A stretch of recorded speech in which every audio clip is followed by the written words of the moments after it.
Let's all check if everything is fine and then we'll get started with the stream.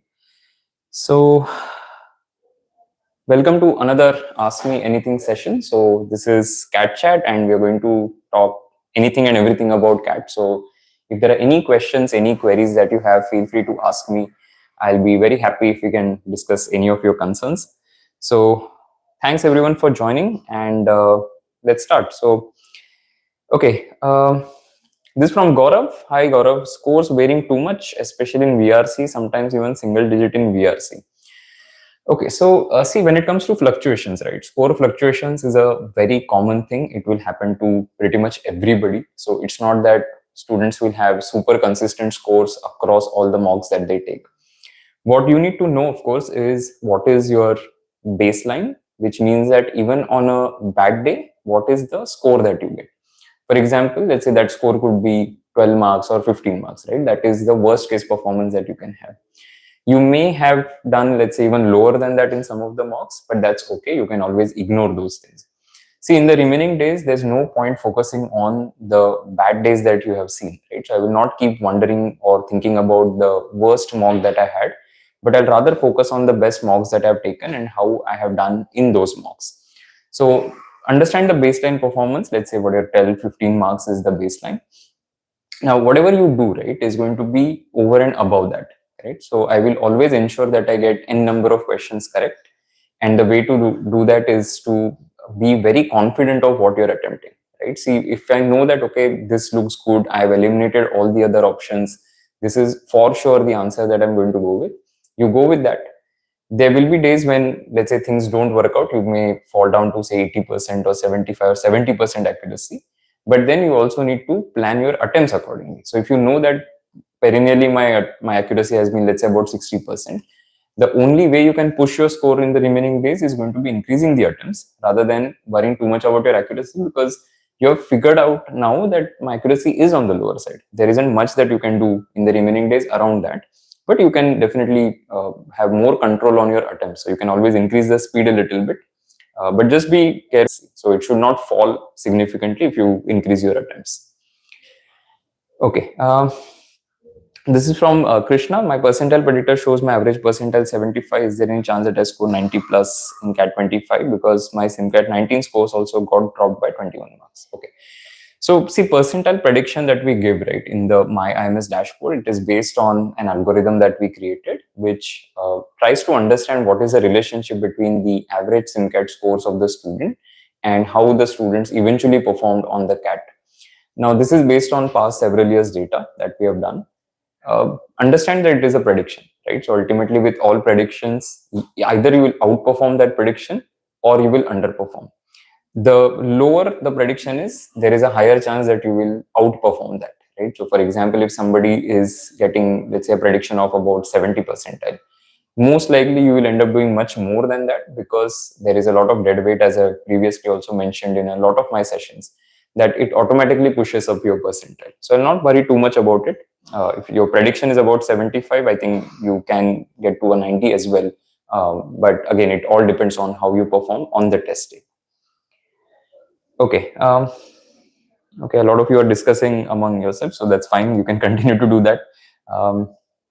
Stuck at 90 percentile, what should I do, is what Aditya is asking. So Aditya, let's not worry about percentile now, right? Because the last few days, whatever percentile that you have got in your mocks, that's okay.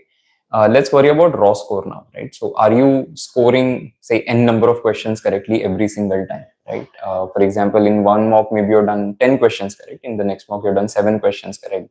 In the next, you've done 8 questions correct. So are you consistently staying above a certain number that, okay, every time I'm able to do at least 7 questions?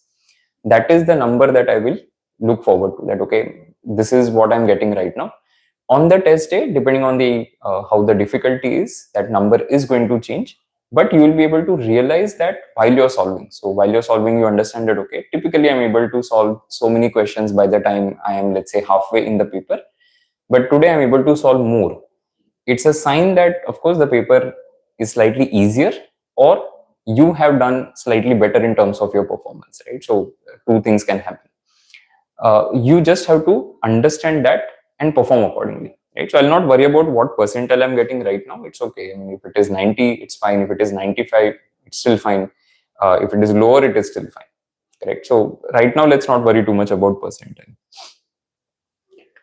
Okay, I'm a PWD candidate scoring 15 to 35 in VRC, 9 to 12 in LRDI usually, and getting 5 marks in QA. Had a stable score in 40s, but I'm right now again scoring in 20s overall.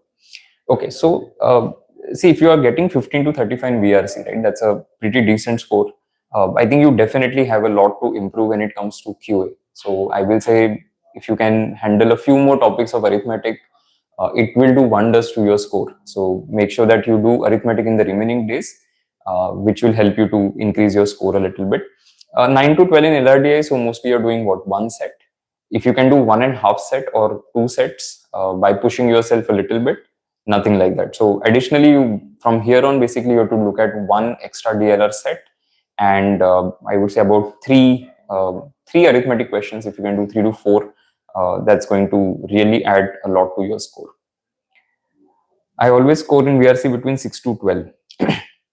Okay, again, pretty low. So see, what you need to understand is when you have 40 minutes, right? And let's say you're seeing a score of say 10 marks, right? Or 6 marks. The marks per minute that you are spending in the section is on the lower side. Your objective is to increase the marks per minute. So every time when you analyze your mocks, right, look at the marks per minute number point. If you look at that particular data, you will see that if you have, especially in a particular section, it is low, then your potential score in that section is going to be low, right? Because your marks per minute is low. What I need to specifically then work on is, okay, what do I do so that I improve that? For example, in VRC, if you are overspending your time when it comes to the RCs, but you're not doing enough of VA, this is going to impact you. So you will have to give about, say, 20-25 minutes when it comes to RCs, and about 15 minutes for VA. If you want, you can always increase that a little bit. But then I would ensure that I'm giving it enough time. Otherwise, your marks per minute equation will get impacted because of that. So focus on marks per minute and analyze your past mocks thoroughly. Okay, can you give a review of Scalar School of Management, as they have good packages? So again, see, all of us have the pretty much the same data, what the B school is revealing when it comes to public domain. So I would suggest that right now, let's not worry about B schools. If you want, you can always apply to it, but then there is enough data that is available in the public space. You can go through that. Best way to do research is to reach out to at least a few students from that particular institute and talk to them on LinkedIn and see how they're finding the program. Tushar, getting problem to make shadow answer appropriate to question asked, please help. There could be some videos that will that you can watch when it comes to MyMS. So you can go to MyMS. There are a lot of specific content that is available. Even something like a last mile to cat video should help you out. I'm unable to score with stability when it comes to DILR. Okay, so Mohammed, see, we will mostly not have, and most of the students will not have very consistent scores. Right? The key to understand this is, if I am able to attempt, let's say, at least one DLR set every single time, occasionally moving to 2 and occasionally moving to 3 sets, I'm in the right spot, right? Because see, on that day, a lot of things have to fall in place for you to get to a good score. One is, of course, your own performance, but the other is also which set you look at first, right? Are you able to make that right decision? So you will end up making so many decisions on that day. Whoever makes maximum number of correct decisions will end up getting better score. So I would be okay with not having consistent scores, right? But I need to know my baseline, that it should not happen that in a particular test I'm not able to solve anything in DLR. That is not what I want to see, right? Because then it indicates that there are a lot of issues that have impacted my score on that day. It would have been selection, it would have been the difficulty of the paper, and so on and so forth.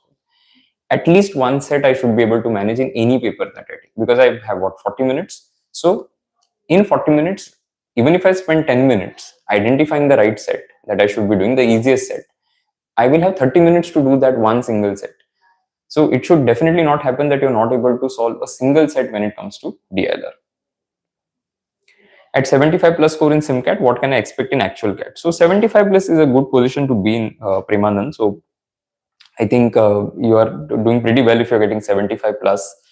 And on the D-Day also, you should end up doing very well, right? So you can already see the predicted CAT percentile in your MyMS dashboard. That's going to be my thing, that if you're, I think it should be showing you somewhere around 97, 98 or even more, right? And that's what we will work with. That if you're getting 75 plus in SimCAT, you are on the way to a good score.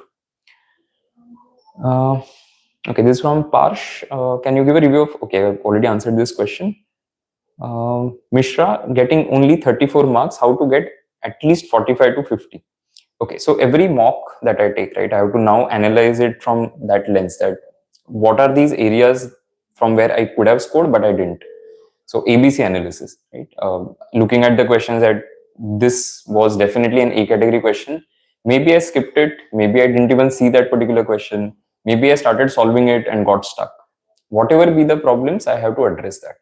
So I will focus on the topics that have been asked the most when it comes to CAT, and I'm not going to worry about the areas that are not asked.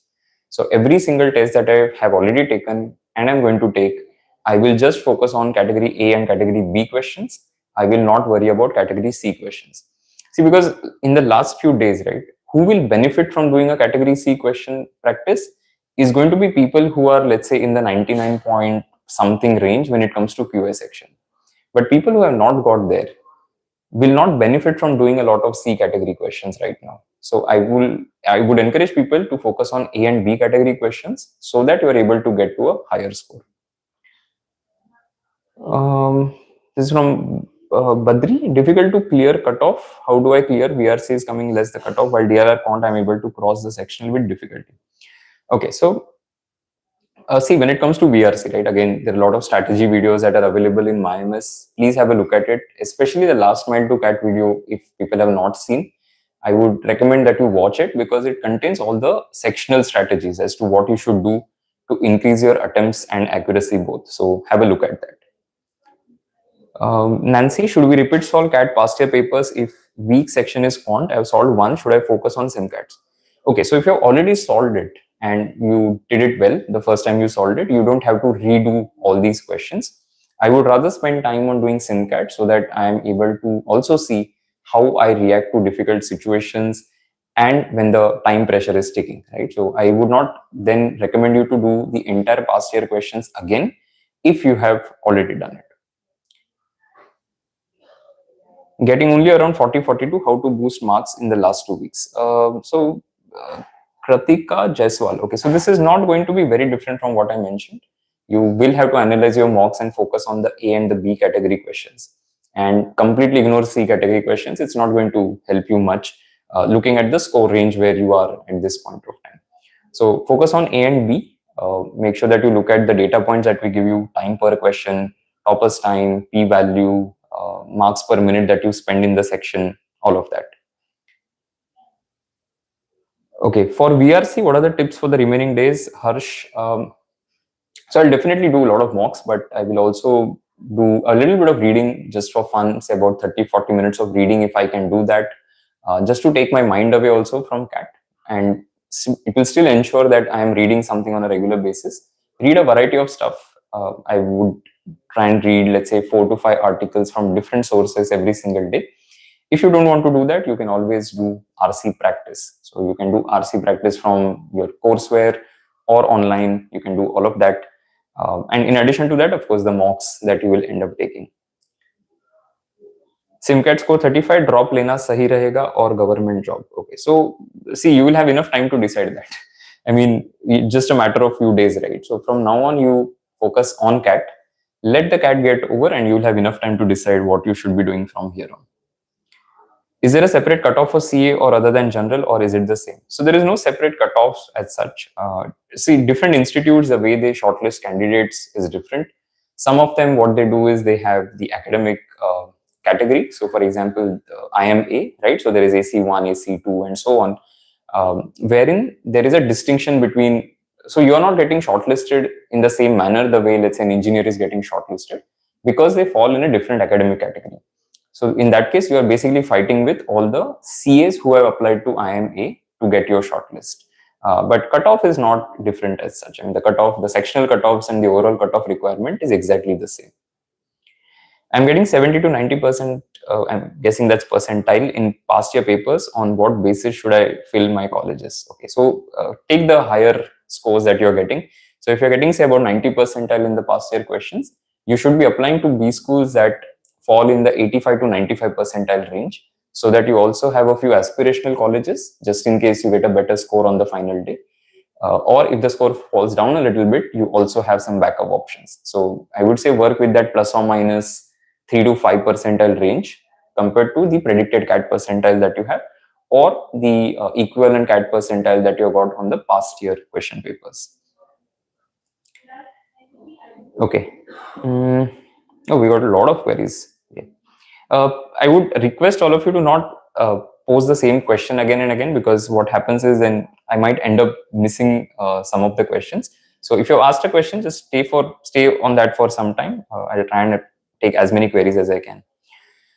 Scoring bad in SimCAT take homes, are they tougher than the average? Personally, it feels more tough than CAT 23. So SimCAT take homes are proctored SimCATs from past years, right? So it's not very different compared to how you experience the SimCATs.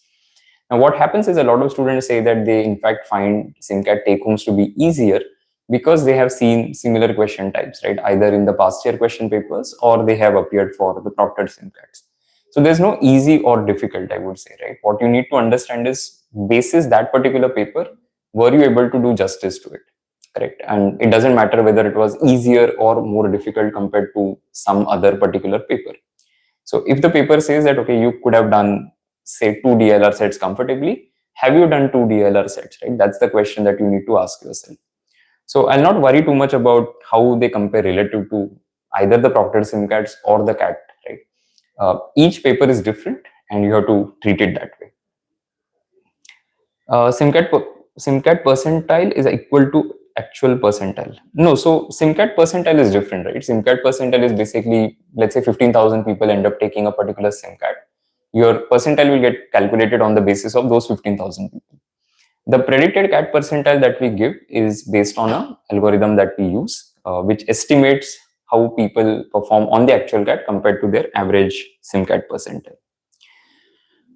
Doing level C questions of DLR worth looking now if I struggle to get 10 to 20 marks in DLR, because my focus is to solve at least one set first. So what I would recommend, right, is if you've done all past year questions with respect to DLR and you have done your SimCATs with specific focus on A and B category sets, you should be fine. So you don't have to worry about the C category sets that have appeared in the SimCAT. But when it comes to past year questions, I will do all the sets. Even if they are difficult, I will do that so that at least my exposure is there, that in case a difficult set comes, I know this is the approach to do it. Mostly I will not end up doing the set on that day, but now I know what to stay away from, right? See, if I just keep doing A and B category sets, what happens is I don't know how to identify a C category set. So that is why the exposure to C category sets is still important. It's not that you should not look at them at all.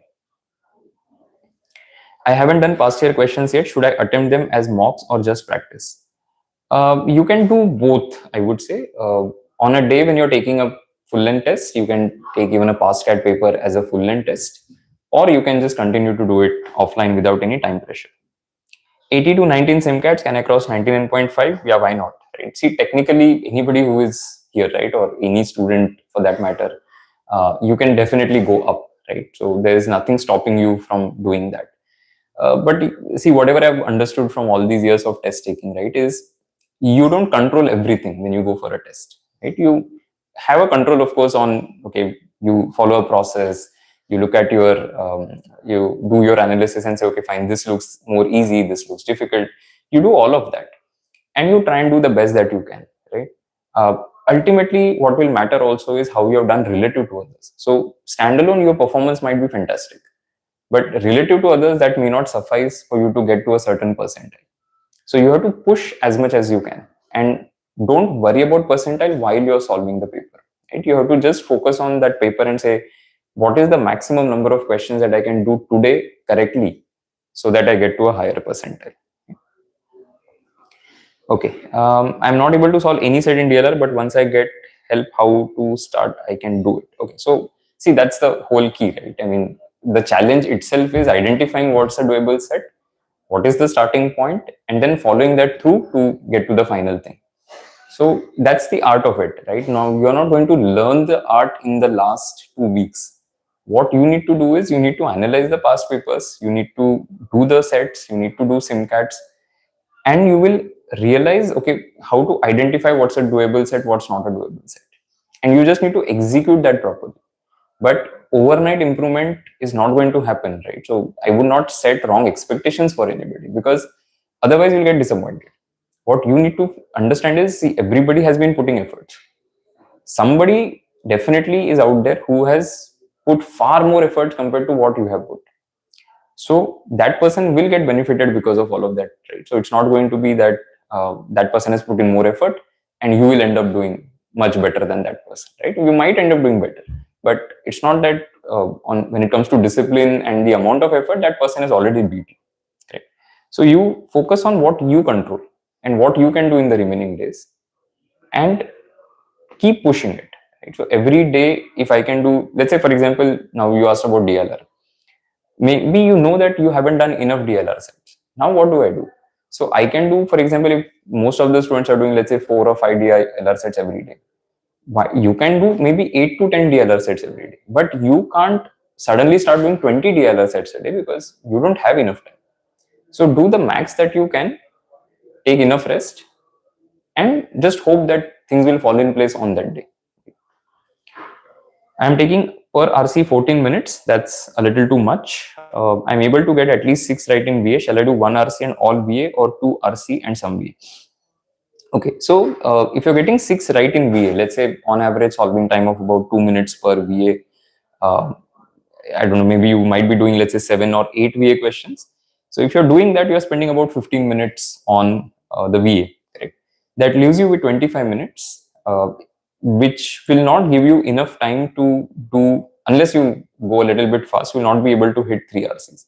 So you can confidently do 2 or comfortably do 2 plus VA questions, or you can do 3 RCs plus VA. I will take that call on the basis of RCs on that particular day. It's very difficult to comment on it right now and say that, okay, you walk in with a fixed mindset.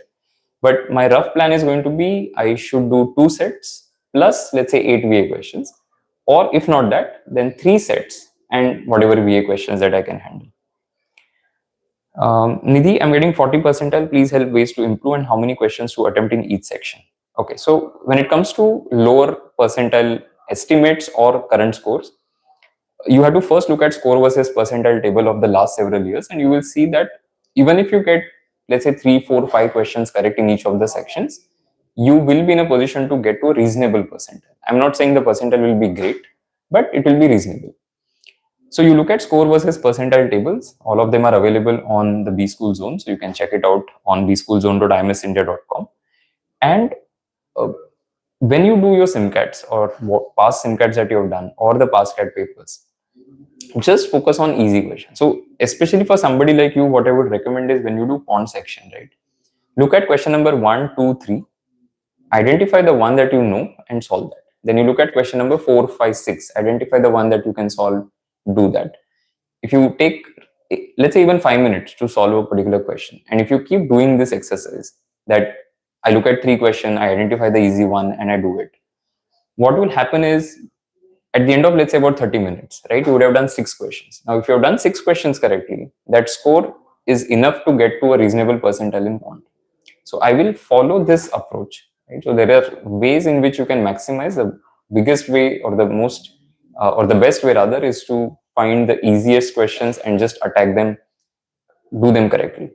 The problem is that most of the time students don't know what they are very, very good at, so they end up picking up something where they are half confident. That half confidence becomes a problem, because then you get stuck. The moment you get stuck, you start panicking. To avoid that, you have to take multiple SIMCATs where you know how to handle panic and understand the ABC methodology that you can implement. If you can't figure out what is easy and what is not, you will have some or the other problem. You have to fix that problem in the remaining days.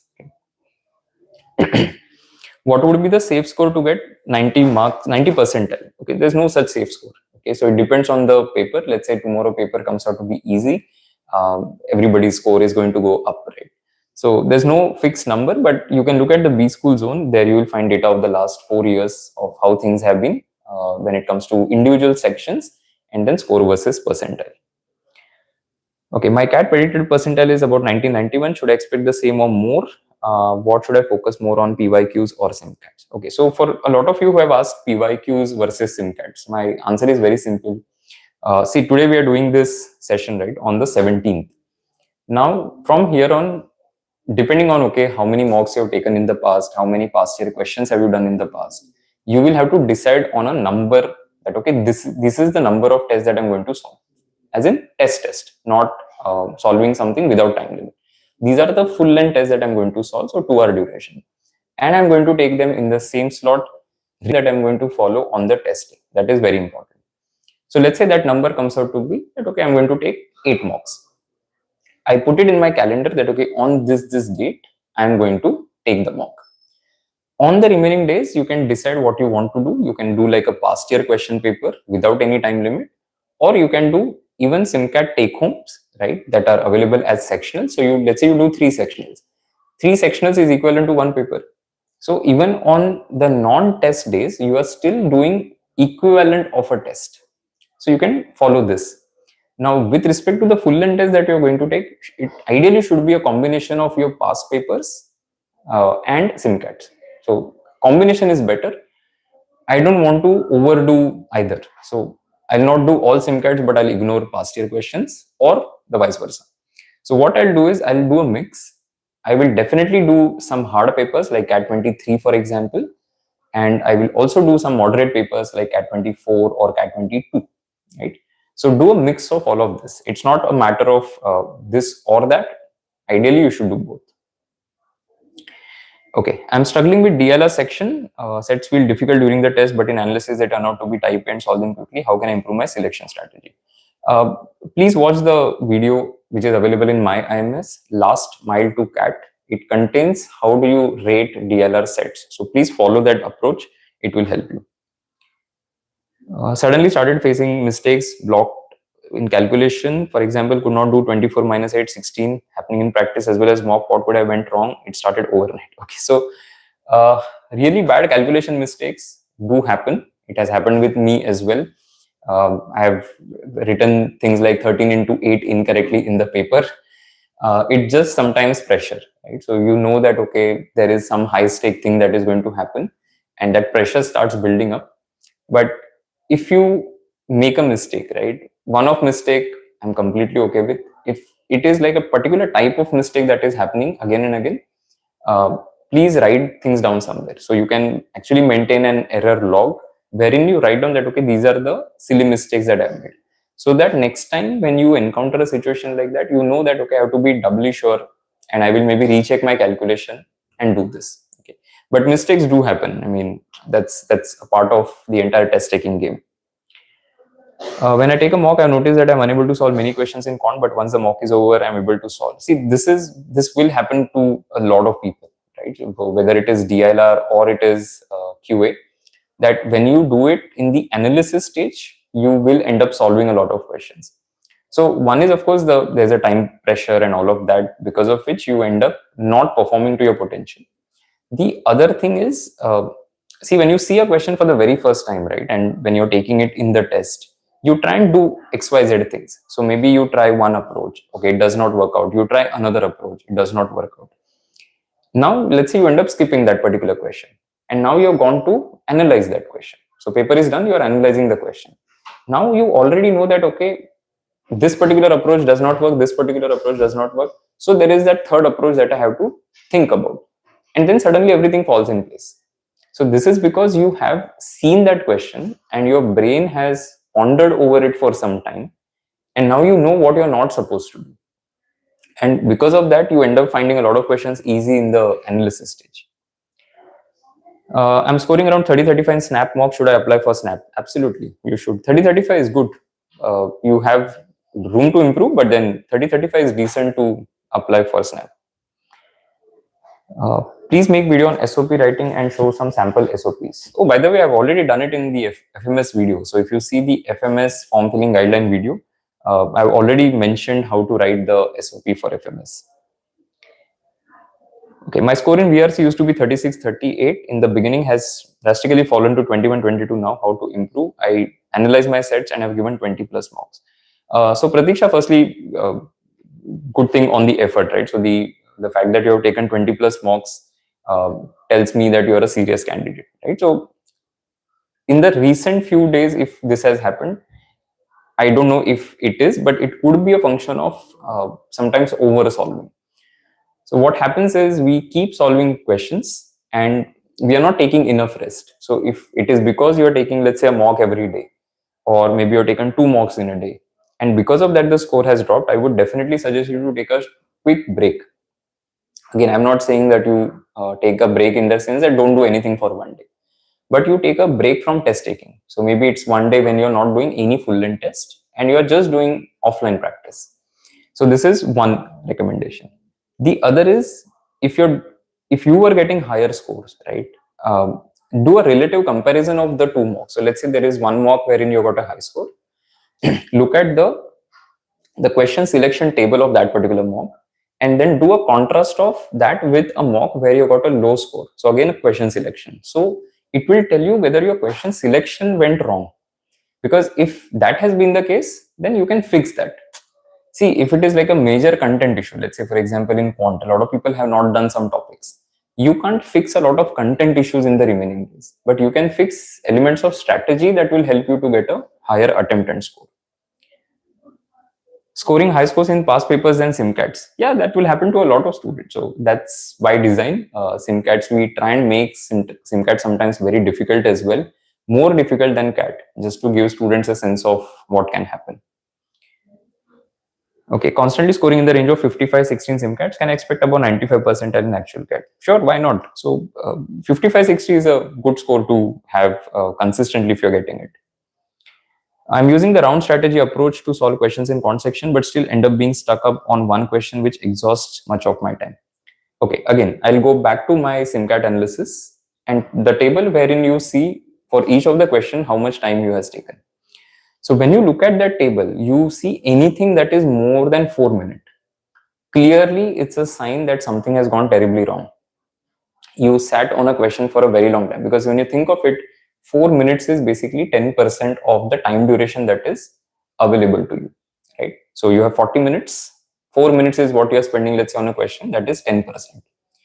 Anything, once you start exceeding that, right, you are spending a lot of time and it will start reducing the number of questions that you can solve. So I have to keep whatever questions that I solve, right, I have to keep the time taken as low as possible, obviously, but less than 4 minutes. Up to 4 minutes I'm okay with, because see, there will be some questions where, let's say, you spend 4 minutes. There will be some questions where you spend, let's say, 2 minutes. The average is 3 minutes, which is still okay. That's not a problem. So I need not be so hard on myself that every single question I should be able to attempt in 3 minutes. If I've attempted 1 in 4, 1 in 2, the average is still 3. So that's not a problem. So that is why go back to your mocks and have a look at that table, which will point you in the direction that where you're going wrong. My past year question marks are fluctuating in the range of 45-55, not able to rise above that. Okay, so see, when it comes to getting stuck at a particular range, right, either you can improve your content, or you can improve your speed, or you can, which will impact your attempts, or increase or change your strategy, right? So figure out where exactly is the gap. Is it a content issue? Is it an accuracy issue or a speed issue? Or is it a strategy issue, right? Depending on what error it is or what issue it is, you start fixing that. Now with content, the problem is that you can't get very good at content in the remaining days, right? In just very limited time. There are specific topics that you can still work on, which are, let's say, short. You pick logarithms, you pick, say, indices and search, you pick say even the subtopics within algebra, right? I mean, quadratic equations, for example, you can still pick them up if you haven't done anything. I'm not saying you will become master at them, but you can pick them up. But I will be very, it will be very difficult for me to pick, let's say, a big topic like geometry, or say permutation, combination, and probability, right? So I will have to figure out what is it in terms of content that I can improve, what is it from say speed and accuracy that I can improve, and what is it from the strategy element that I can improve. So figure out where that gap is and work on it. In past papers, I'm getting 97, 98, but in SimCAT take home in early 80s, sometimes even drop to 60s. That's absolutely okay, right? So if you're hitting scores like 97, 98 on the actual CAT papers, I will not worry about these occasional 60s and 80s that I've got in SimCATs. What about sectional cutoff? Not able to clear the cutoff. So individual section, you have to look at, firstly, is it my strong area? Is it my area where I generally struggle? And if it is an area where I struggle, my first objective is to clear the sections. So when I was a student, I had a very bad VRC section, right? Now, the only thing that I have to do in a case like this is to ensure that I do bare minimum accuracy and strategy. Sometimes they are all working together and all of these are issues. And now I have to identify in the remaining days what is it that I can actually fix. But content, very limited effort. You can put more effort, but it will not give you a lot of gain in the remaining days. But elements of strategy, elements of speed and accuracy can always be worked on, because now you have become more mature as an individual after taking so many tests. So you know what is a trap, you know what you're not supposed to do, you know what you're good at, what you're not good at. So I will consciously stay away from anything that pulls down my score. If let's say I have seen in the last couple of mocks, whenever I do time speed distance, my score drops because I'm not able to solve those questions. I end up spending more than 4 minutes per question. Should I be doing TST? The answer is no, right? Then you should be doing something else instead. Will I work on TSD in the remaining days? That's a call which is very individual. So you can decide, depending on all the other things that you have done, that I have scope to squeeze in one more topic and I will do it. Otherwise, you stay with what you are good at this point of time and just try and get 100% accuracy on the questions that you solve. And in Quant DILR, it is definitely possible to get 100% accuracy. I mean, there have been people who have done 10 questions in the paper, they've got 30 marks. Nothing going wrong for them. I get very high percentile in take homes compared to proctored. I will not worry about percentiles. In fact, I don't want anybody to overthink percentiles that they're getting right now. But I will worry about the CAT percentile score metrics that I've seen in the last 4 years. And am I staying in that game? Right? I may be going above that. I'm going, maybe going, let's say, below that in some cases. That's okay. Accuracy matters in selection? No, accuracy does not matter. So let's say, for example, somebody gets 20 marks and that is coming from 7 correct questions and 1 wrong question. Or let's say somebody has done 8 correct questions and 4 wrong questions, right? It doesn't matter. I'm not getting much marks in PYQs, but I'm getting around 40s in SimCATs. How can I improve LRD and quants? Typically, that should not happen, especially if you're looking at like a past year question paper, which is slightly average difficulty or moderate difficulty, right? Let's say a CAT 22 or a CAT 21, right? Or a CAT 24 for that matter. CAT 23 specifically, I think, is the only instance where you will have lower score compared to what you get on the SimCATs. Otherwise, typically your past year question score, past year paper score should be higher than SimCATs. How to do English? Okay, so remaining days, nothing much can be done apart from just normal reading and solving RCs. In fact, if you still don't do reading, it's okay. You can just do RC practice. More and more RC practice. I'll overdo it. For example, let's do 6 RCs a day or 8 RCs a day, if that is a challenge that I'm facing. I have execution problem. I've done the question analysis, but in the mocks, I won't. Okay, so when it comes to executing your strategy, right, sometimes you reach situations where you end up making judgmental errors. And understand that that will happen to most of the students. It's not going to be that only you are facing it. But I need to minimize it as much as possible, right? And if I see that, okay, something has gone wrong, I overspend time on one particular question, I just need to make a comeback by identifying an easier question which will take lesser time. So as I was saying, right, that on a particular question you spend 4 minutes. Now to get back on track, you have to do some other question in 2 minutes so that your marks per minute is working fine for you, right? That is the comeback thing that you need to do. So when it comes to execution of strategy, right, this is what I meant, that if your plan A fails for whatever reasons, what is the plan B that you have? And if plan B does not work out, then what is the plan C that you bring to the table? For 99 plus percentile in CAT, how much should I be hitting in SimCATs, raw score and percentile? See, for 99 plus on the CAT, I think you should have hit at least about a 95 on any of the SimCATs, even one or two SimCATs if you have done that, right? I think that's a good position. I'm not saying people who have not done it will not be able to hit 99%, right? Just to give an example, there was a student last year, never scored above 98 percentile on any of the SimCATs, ended up getting a 99.96 on the actual CAT. So there are a lot of examples like that where people are not able to do very, very well on the SimCATs, but they end up doing well on the actual CAT.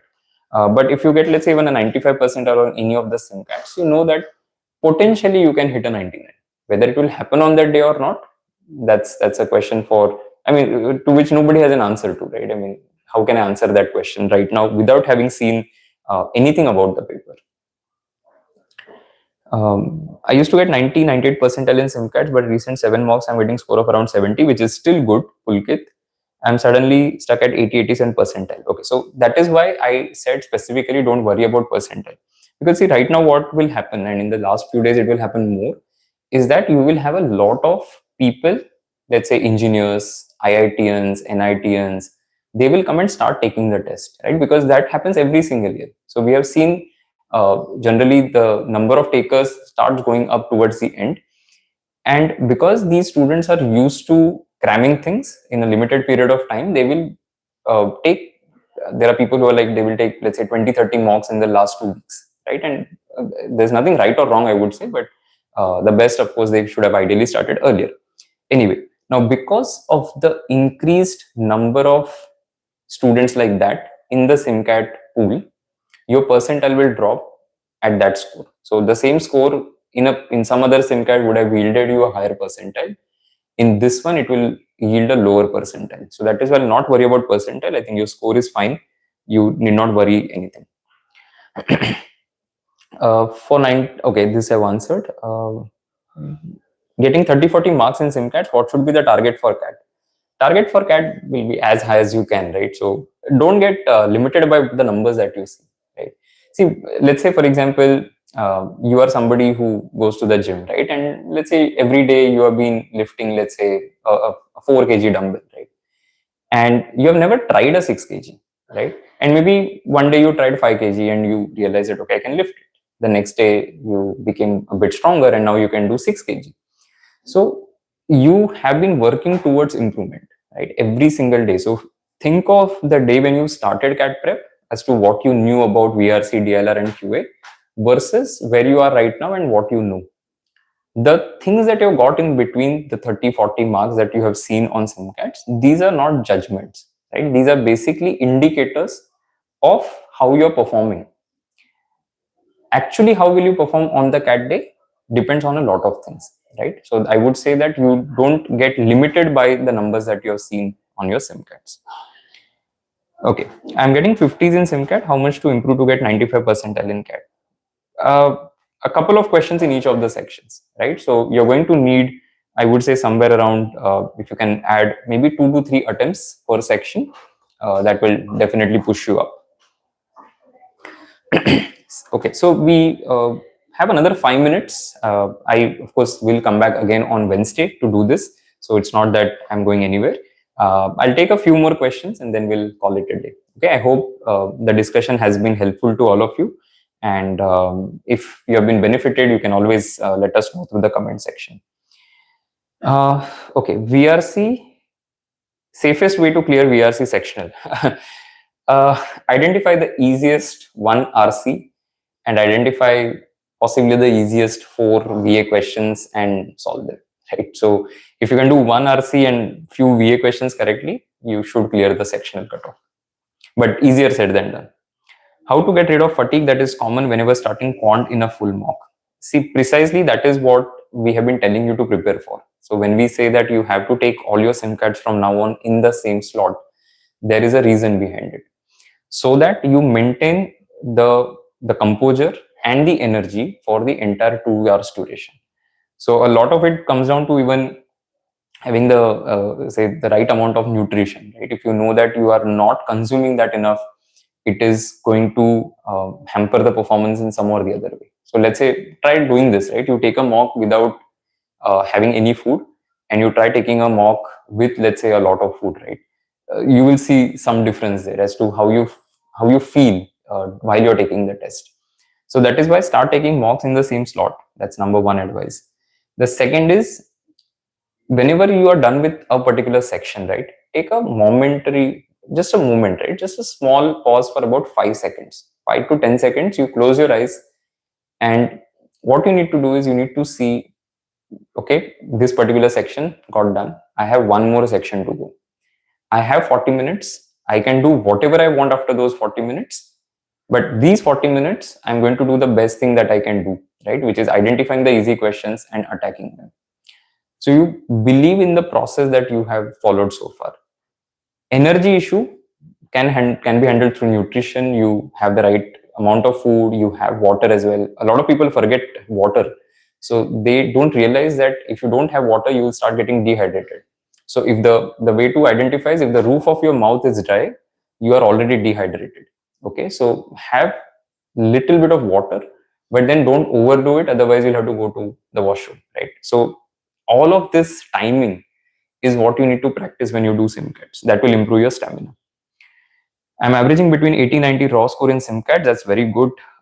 Stuck between 29-36 VRC. How can I improve the raw score? Any suggestions? Firstly, 29-36 itself is very good. It's a solid score. I will see if I can squeeze in one more RC somehow.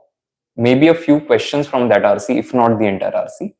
The other alternative that you have is to do 2 additional VA questions. If you can do that, even if let's say one goes right, one goes wrong, you still have +3, right? So you basically are now trying to squeeze in more marks through like one question. So you know that that's the key to get to a higher score. If I give a June release mock in September, will my predicted CAT percentile be inflated? No. So what will happen is, if you take a test that was conducted in June, you take it right now, let's say you get a raw score of let's say 70. There is a score versus percentile mapper that we used when the proctored window happened. We use the same mapper to calculate your SimCAT percentile. Your SimCAT percentile gets used to calculate your predicted CAT percentile. So even if you take a test from June or July or August, it will not have any inflation impact as such. Okay. Will we get competency test mocks in NMIMS? Yes, we will do that once NMIMS confirms the admission process. Getting around 50-65 in SimCATs, I've given around 14 mocks so far. Is that enough to get above 98 percentile? See, I would say don't think of it from that angle, that what is enough, right? I will say whatever effort that I can put in the remaining days, I'm going to do that. I'm not going to overdo it. I'm not going to underdo it. See, the moment I say that, hey, solve 4 sets, it's going to be enough, there is that effect that will happen. So ceiling. So you will say, okay, fine, I'll do 4 sets because somebody said 4 sets is going to be enough. But what if on that day paper comes out to be easy and you're able to do more sets, right? So that is why don't get fixated with numbers and say that, okay, I'll do as much as I can, as many sets as I can in the remaining days that are available. Okay. Okay. I want to increase my speed, but don't want to go down on percentile. See, if you increase your speed, right, mostly you will end up scoring on the higher side, unless your accuracy goes for a toss. And see, your accuracy will have to be really bad on these increased attempts. Okay, so let's say, for example, you have done 10 questions, all of them are correct. You're at 30. Now you decide to increase your speed and you do, let's say, 2 additional questions. The worst case that can happen is both of them are wrong, so you get a -2. But let's say even with the 50% accuracy, which itself is not a great number, you get 1 question correct, you get 1 question wrong. You are at +2. So you are still at a gain because you have increased your speed. So you have to understand how increase in speed attempts your accuracy and how badly it impacts your accuracy and work with that. Okay. All right. So I think we'll wrap it up here. We had about 50 minutes of discussion. I know that a lot of questions were not answered, but the point that I want to make is I'm still going to be coming back on Wednesday. I will come back on Friday, and I'll try and take as many questions as I can. For now, I would suggest that if your query was not answered, please leave it as a comment, right? And I can get back to it at a later point of time. Okay. So that's about it from this particular session. I hope it has helped you, and I'll see you soon. I hope if you don't have any questions, ideally you should not be joining the subsequent stream, because I don't want to waste anybody's time. Right? If you're coming here, you should derive something from that interaction that we are having. Otherwise, if your queries are getting answered, you have found your answer, you don't have to come back to subsequent streams. Okay, make sure that you do the right things. Don't give up. The last few days are the most challenging, I know that. Eat healthy food, sleep as much as you can, do some exercise, a little bit of it, and do whatever you can, right, in terms of solving the number of questions. At the same time, avoid burning out, right? We have seen people going for 2 mock tests every single day in the remaining days. We don't recommend that, right? It's not a good strategy to follow. It will burn you down at some point of time. So instead of that, just do 1 mock test per day or 1 every alternate day, and analyze the past performances that you have had, and it will help you more. Okay, so that's it from my side. Thank you so much for joining, and wish all of you all the best. And as I mentioned, if your question was not answered, please leave it as a comment, and I'll try and get back as soon as I can. Okay, bye everyone, take care. I'll see you on Wednesday, almost the same time. So 5 o'clock is when we'll have this next stream. Okay, bye, take care.